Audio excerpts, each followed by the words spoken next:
அனைவருக்கும் வணக்கம். இன்னைக்கு என்னுடைய 49வது கதை. இன்னைக்கு நம்ம பார்க்க போற கதையோட தலைப்பு என்னன்னா லஞ்சம். இந்த வீடியோ பிடிச்சா மறக்காம லைக் பண்ணுங்க, ஷேர் பண்ணுங்க, கமெண்ட் பண்ணுங்க, சப்ஸ்கிரைப் பண்ணுங்க, பக்கத்துல இருக்க பெல் ஐகானை கிளிக் பண்ணுங்க. வாங்க வீடியோக்குள்ள போலாம். ஒரு ஊர்ல ஒரு சின்ன கிராமத்துல ஒரு அம்மா, அப்பா, பையன் 3 பேரும் வாழ்ந்து வராங்க.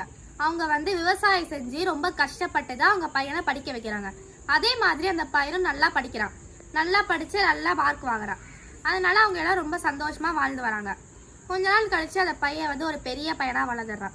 அவன் நல்லா படிச்சு நல்லா மார்க் எடுத்ததுனால அவனுக்கு கவர்மெண்ட் வேலை கிடைக்குது. அதனால அந்த ஊர் மக்கள் எல்லாரும் ரொம்ப சந்தோஷப்பட்டாங்க. அவங்க குடும்பமும் ரொம்ப சந்தோஷப்பட்டாங்க. அவனுடைய பேர் பத்திரிக்கையிலலாம் வந்துச்சு.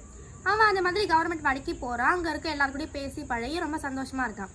அவனுக்கு ஏற்கனவே நிறைய சம்பளம் வருது. இருந்தாலுமே அவன் நிறைய லஞ்சம் வாங்க ஆரம்பிக்கிறான். நிறைய லஞ்சம் வாங்கி நிறைய சொத்து சேர்த்து வைக்கிறான். கொஞ்ச நாள் இப்படியே போகுது. அவனும் நிறைய லஞ்சம் வாங்கிக்கிட்டே இருக்கான். கொஞ்ச நாள் கழிச்சு அவங்க அம்மா அப்பா தான் பையனுக்கு கல்யாணம் பண்ணி வைக்கணும் அப்படின்னு முடிவெடுக்கிறாங்க. அதே மாதிரி ஒரு பொண்ணை பார்த்து கல்யாணம் பண்றாங்க. கல்யாணம் பண்ணி ரொம்ப சந்தோஷமா இருக்காங்க. அவனுக்கு ஏற்கனவே கல்யாணம் ஆனதுக்கு அப்புறமும் நிறைய லஞ்சம் வாங்க ஆரம்பிக்கிறான். நிறைய லஞ்சம் வாங்கிட்டே தான் இருக்கான். கொஞ்ச நாள் கழிச்சு அவங்க மனைவி கர்ப்பம் ஆறாங்க. அதனால அவங்களுக்கு சீமந்தம் எடுக்கணும் அப்படின்னு முடிவு எடுக்கிறாங்க. அதே மாதிரி சீமந்தமும் நடக்குது. நல்லா ஒரு பெரிய மண்டபத்துல சீமந்தம் எடுக்கிறாங்க. அவர் பையன் மட்டும் ஒரு வேலை விஷயமா வெளியே போயிருந்தாரா. அவர் வந்துட்டு இருக்கும் போது ஒரு ஃபோன் கால் வருது.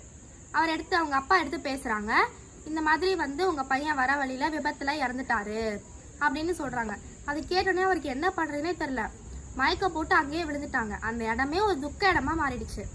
அதுக்கடுத்து அவங்க எந்திரிச்சு போறாங்க. இந்த மாதிரி ரொம்ப கவலை, எல்லாருமே அழுதுட்டே இருந்தாங்க. கொஞ்ச நேரம் கழிச்சு அவங்க மருமகளும் அவங்கள விட்டுட்டு போயிட்டாங்க. கொஞ்ச நாள் கழிச்சு இந்த மாதிரி அவங்க அம்மா வீட்டுக்கு போயிட்டாங்க. இப்படியே போது. கொஞ்ச நாள் கழிச்சு அவங்க மருமகளுக்கு ஒரு பையன் பிறக்குறாங்க.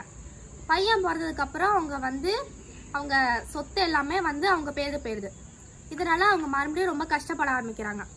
ஒரு நாள் அவர் வேலைக்கு போயிட்டு வந்துட்டு இருக்கும்போது அவர் பையன் கூட வேலை பார்த்தா ஒருத்தரை பார்க்குறாங்க.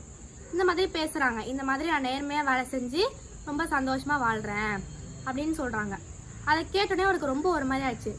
பையன் தப்பு பண்ணும்போது நம்ம கேட்காம விட்டுட்டோமே அப்படின்னு ரொம்ப கஷ்டப்படுறாரு. இந்த கதையில என்ன தெரியுதுன்னா, அரசன் அன்று கொள்வான், தெய்வம் இன்று கொள்ளும்.